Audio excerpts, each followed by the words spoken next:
శ్రీ హేమలమ్మ నామ సంవత్సరంలో శ్రావణ మాసంలో 2 గ్రహణాలు వస్తున్నాయి అని చెప్పుకున్నాం కదా. ఇందులో శ్రావణ అమావాస్య అంటే 21 ఆగస్టు సోమవారం నాడు సింహరాశిలో మఖా నక్షత్రంలో సంపూర్ణ సూర్యగ్రహణం జరుగుతున్నది. అయితే ఈ సూర్యగ్రహణం భారతదేశంలో మాత్రం కనపడదు. కేవలం ఉత్తర అమెరికాలో మాత్రమే సంపూర్ణ సూర్యగ్రహణం గోచరిస్తుంది. భారతదేశంలో గ్రహణం కనపడినను కనపడకపోయినను కూడా ఫలితాలంటూ ఉంటూ ఉంటాయి. అంటే ఈ సంవత్సరం మనకు సంపూర్ణ సూర్యగ్రహణం భారతదేశంలో ఇది లేదు, కానీ దాని ప్రభావం మాత్రం ద్వాదశ రాశులపై ఉంటాయనేది మాత్రం నగ్న సత్యం.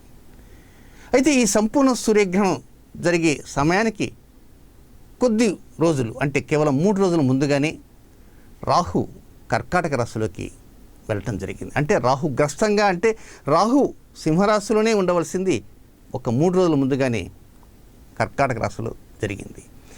అంటే ఆ శ్రావణ మాసంలో జరిగినటువంటి పాక్షిక చంద్రగ్రహణం, ఈ సంపూర్ణ సూర్యగ్రహణం, ఈ రెండూ కూడా సమసప్తకాలలో లేకుండా షష్టాష్టకాలలో ఉండటం అనేది కొద్దిగా విరుద్ధంగా ఉండేటువంటి గ్రహణాల యొక్క స్థితి.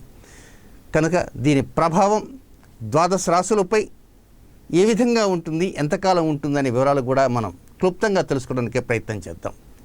ఆగస్టు 21వ తేదీ నుంచి ఒక 3 మాసాలు, ఆగస్టు నుంచి సెప్టెంబర్, సెప్టెంబర్ నుంచి అక్టోబర్, అక్టోబర్ నుంచి నవంబర్ 21 వరకు దీని ఫలితాలు ఉంటాయి కనుక కొన్ని సమయాలలో వ్యతిరేకతలు వస్తుంటాయి కనుక ఆ వ్యతిరేకతలు ఎక్కడెక్కడ వస్తుంటాయి తెలుసుకుని దానికి తగిన విధంగా ద్వాదశ రాశుల వారు కనుక కొంత మెలకువతో ఉండగలిగితే చక్కటి అనుకూల ఫలితాలు పొందడానికి అవకాశం అంటూ ఉంటుంది.